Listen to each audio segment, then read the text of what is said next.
Okey, bismillahirrahmanirrahim. Assalamualaikum warahmatullahi wabarakatuh. Saya Ahmad. Welcome back to my channel.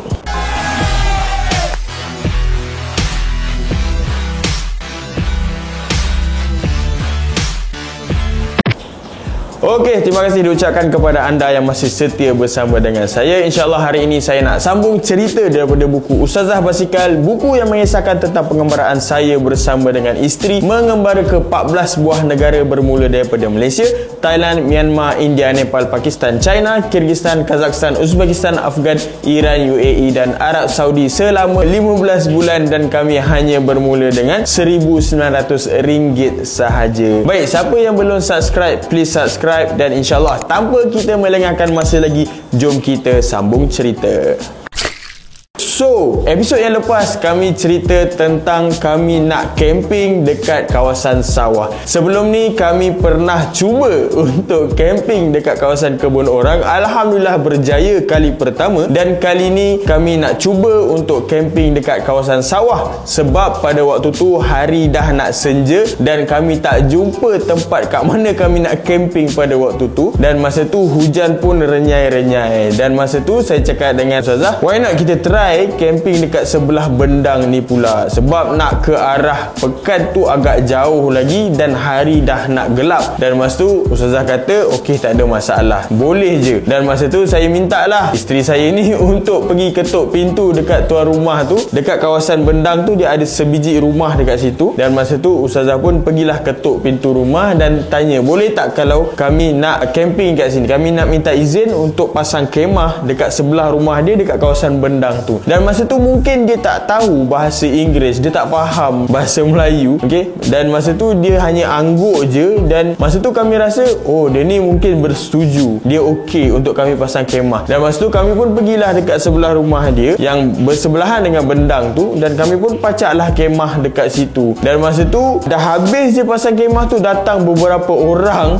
datang kepada kami dan bertanyakan apa yang kami buat dekat sini. Kami cakap kami nak camping, kami nak tidur kat sini untuk satu malam sebelum kami teruskan kayuhan. Dan masa tu mereka ni agak, muka dia agak ketat sikit lah kan, dia orang kampung ni kan. Saya tak pasti kenapa. Dan dia kata sangat bahaya untuk tidur dekat sini sebab nanti akan hujan lebat dan air Bendang ni akan melimpah. Dan bila air Bendang ni melimpah akan ada ular. Dia buat macam ni lah. Dan masa tu dia tunjuk air naik, ular macam ni kan. Dan masa tu saya tengok Adilah pun tengok pada saya lah. Dan masa tu saya memang dah tak ada pilihan dah. Saya cakap hari dah makin gelap dan pekan pun jauh lagi dan masa ni hujan. Saya mempertahankan lah untuk nak tidur dekat situ juga sebab kemah dah pasang. Lepas tu hujan renyai-renyai, kemah pun dah basah. So kalau kami bungkus sekarang ni memang basah. Semua beg kami lah akan basah kan. Dan masa tu bila duk bincang-bincang, minta izin semua, tak belas ihsan lah untuk kami nak tidur juga malam ni kan. Pasal ular tu insyaAllah lah tak ada apa-apa. Masa tu kami sangat positif.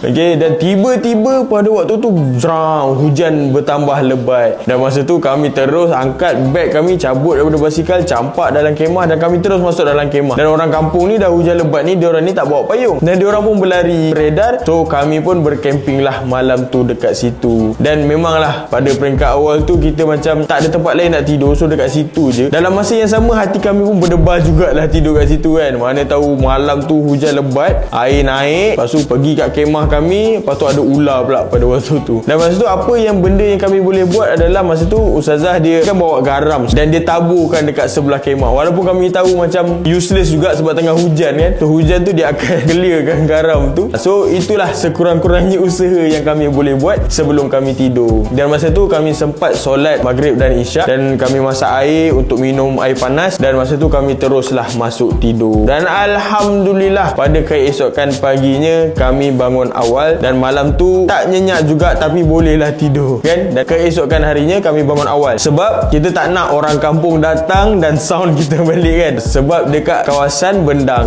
ni orang bekerja kan. So kami nak bangun awal sebelum orang kampung ni bangun. Dan kami pun bangun waktu tu dalam gelap lagi. Dan kami bersiap untuk solat subuh. Dan selepas solat subuh kami terus packing barang-barang kami. Kami buka kami punya kemah dan kami terus kemas-kemas lah. Dan waktu kami kemas-kemas tu hari pun dah terang. Dan masa tu kami berjumpa dengan satu keluarga yang suami dia tengah buat sampan dan isterinya dengan anaknya pun teman suami dia lah.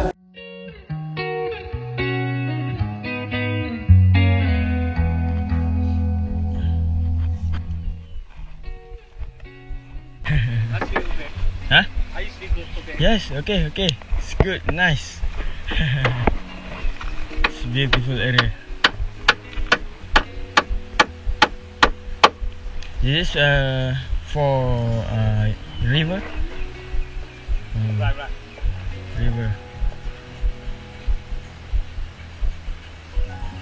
Oh, what's this? The glue.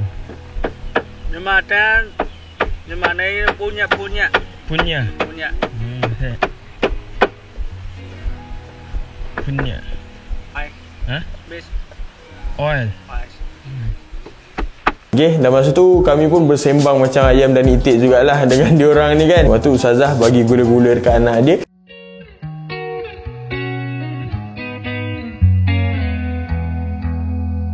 Dan kami tangkap gambar bersama-sama. Okay? Dan selepas tu macam biasalah, bila kami camping ni memang sumber air tu sangat terhad. Dan masa tu Ustazah dia minta tumpang toilet dekat tuan rumah yang sebelah yang kita ketuk semalam tu. Dan saya cakap tak payahlah mandi kat sini, kita cari masjid untuk mandi. Dan dalam masa yang sama kita sempatlah solat duha dekat masjid tu. Dan kami pun selepas bersembang dengan mereka, kami bergambar dan kami pun mulakanlah kayuhan kami pada hari itu.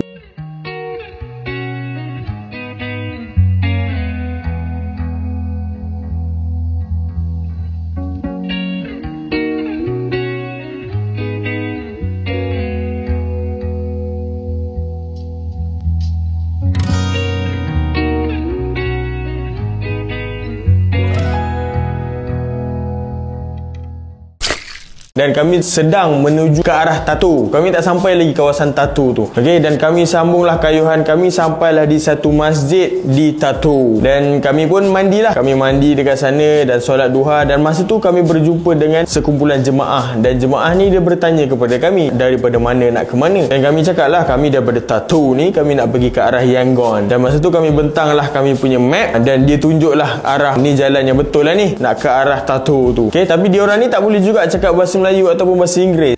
Mandalay Chowse, Kume, Wendwin, Tero, Maithila, Yendo, Piobwe, Jamedin, Tako, Nepido.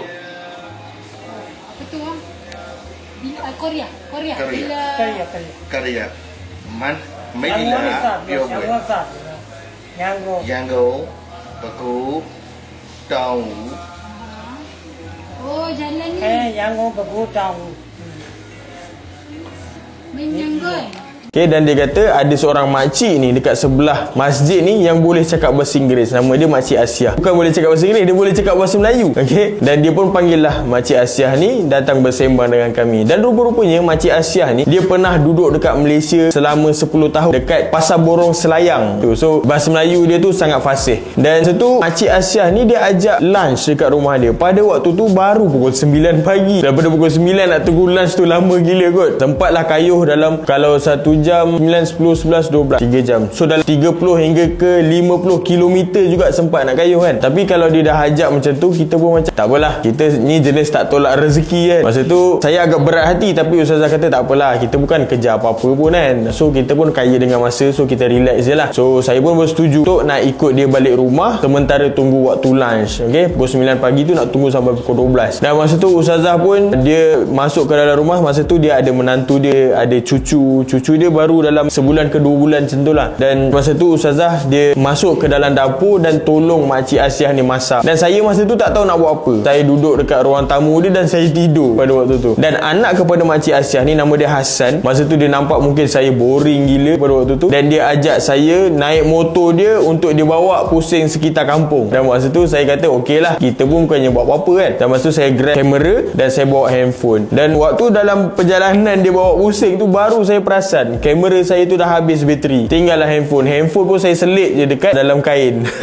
Dan masa tu memang saya tak bawa beg. Dan masa tu rupanya dia nak bawa saya sampailah kat puncak satu bukit tu untuk tengok Pekan Tatu daripada tingkat atas tu. Dan masa tu dia tangkapkan gambar saya dan dia suruh saya cuba satu buah ni. Saya tak tahulah buah apa nama dia. Saya pun tak tahu macam mana nak sebut. Salu yare, ame. Ame. Ame. Sayur lare. Salu yare.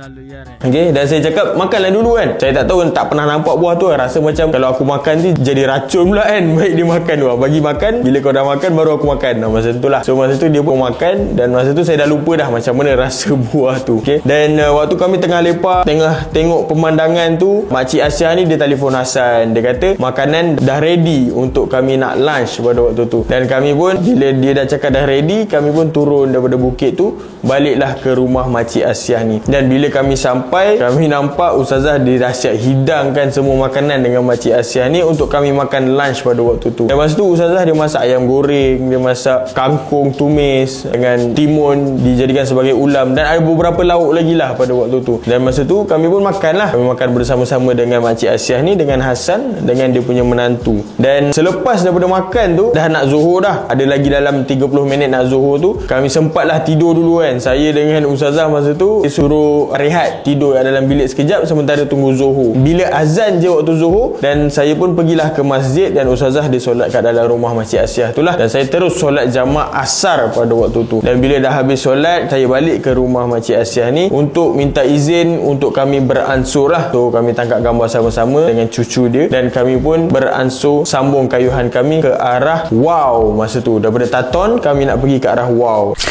Alright, so bila waktu kami kayuh kami macam biasalah, kami teruskan ke arah Wow tu. Dan bila kami dah 2 kali kami dah cuba untuk camping, sekali lepas tu kami tidur dekat stesen kereta api, lepas tu kami camping kat sawah. So keberanian dia tu semakin bertambah lah, maksudnya keyakinan tu semakin bertambah. So pada malam tu kami mencari lagi kawasan yang semak, yang kawasan yang tak ada orang, tak ada penempatan, untuk kami pasang kemah juga pada malam tu. Okay, dan masa tu kami masuk ke dalam satu kawasan semak yang dah diratakan, mungkin kawasan untuk nak buat perumahan lah dekat situ. Kami masuk ke dalam jauh daripada jalan besar. Masa tu dah nak senja baru kami pasang kemah, dan masa tu banyak gila nyamuk kan, memang tak boleh handle nyamuk dia. Kami spray insect repellent semua, barulah kami pasang kemah. Dan kami cover kemah tu dengan camouflage, dengan baju hujan, sebab kami punya kemah kan warna oranye kan. So kami terpaksa tutup dengan baju hujan macam celoreng askar tu. So bila dah habis pasang kemah tu, kami solat maghrib isyak, dan kami pun masuk tidur. Dan kali ni Ustazah dia tidur nyenyak sikit lah berbanding dengan first time dia camping dekat dalam kawasan tempat-tempat macam ni kan. Dia dah ada sedikit keyakinan untuk nak camping. Okay, so pada waktu esok pagi pun sama juga, kami nak bangun awal supaya tak ada orang yang sedar akan kehadiran kami pada waktu malam tu. Dan waktu pagi tu kami rasa macam malas gila nak bangun, sebab waktu tu hujan. Sekarang ni dah masuk musim hujan lah. Dan masa tu kami pun terpaksa bangun, orang kata mujahadah juga nak membangunkan diri ni kan, sebab hujan kan, pagi-pagi hujan memang sedap lah nak tidur kan. So kami ada misi, so kami bangun dan kami siap-siap lah, maksudnya kami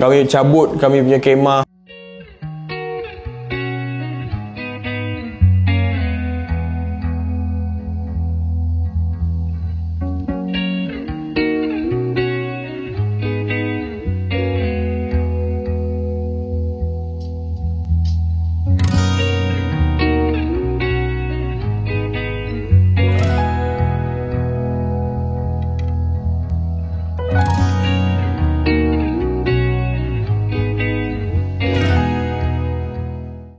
Okay, dan pelan-pelan kami keluar daripada kawasan tempat kami pasang kemah tu lah.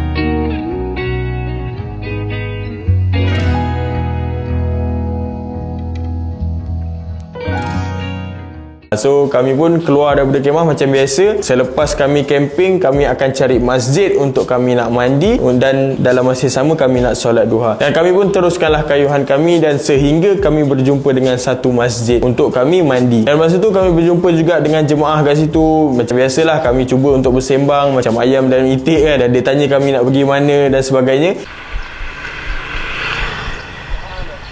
Solat duha. Ji. Ya.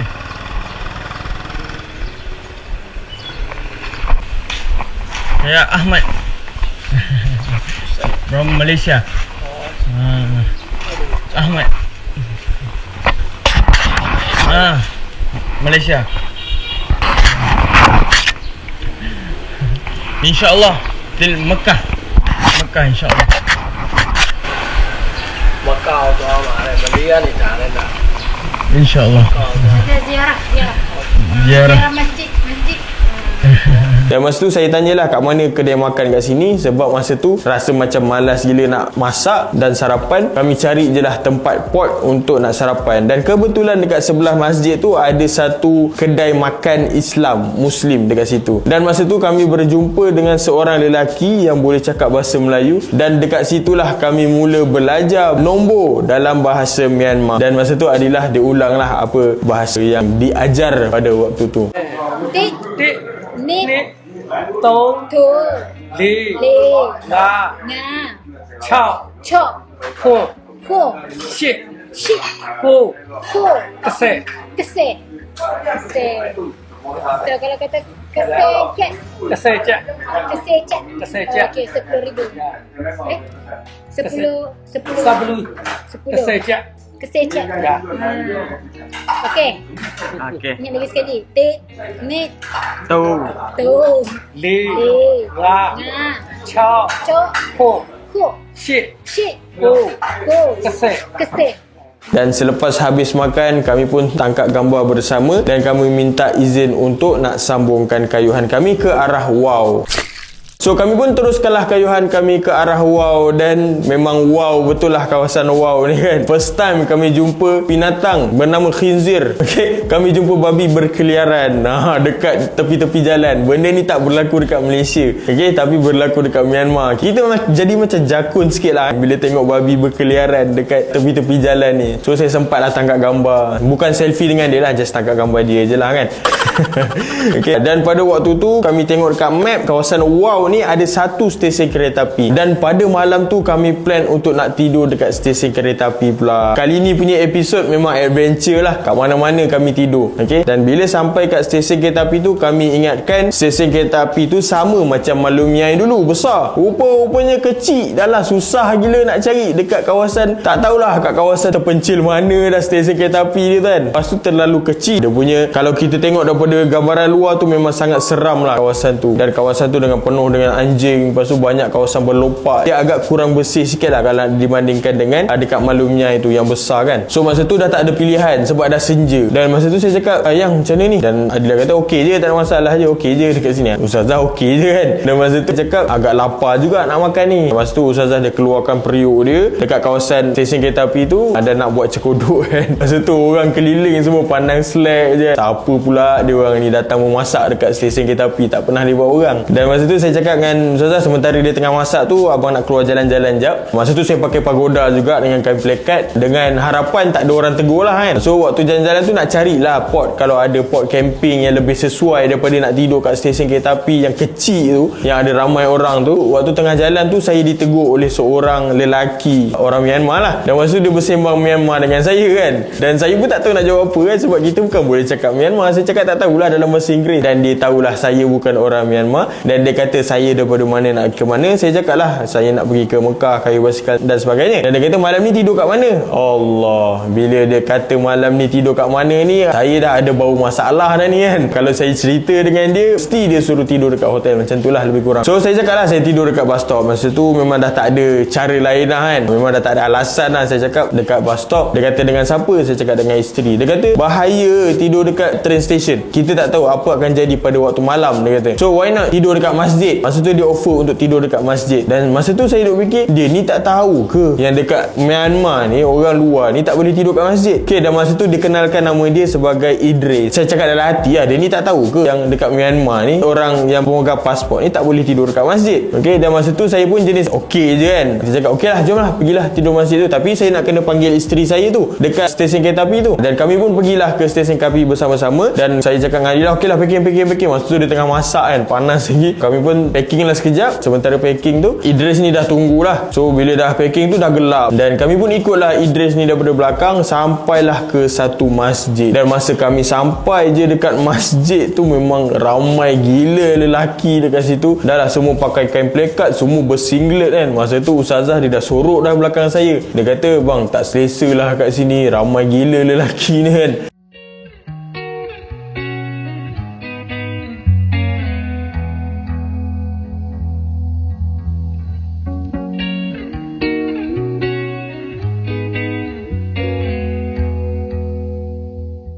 Dan saya pun masa tu pun tak tahu nak buat apa kan. Tapi tak apalah, cerita tu agak panjang sikit dekat Masjid Wow ni. InsyaAllah saya akan cerita dekat episod yang akan datang. Alright, so sedikit hikmah daripada saya. Di saat kita merancang, Allah juga merancang. Bergembiralah, kerana di setiap perkara yang berlaku pasti ada hikmah yang tersembunyi. Okey, baik, sehingga kita berjumpa lagi di episod yang akan datang. Saya Ahmad. Assalamualaikum warahmatullahi wabarakatuh.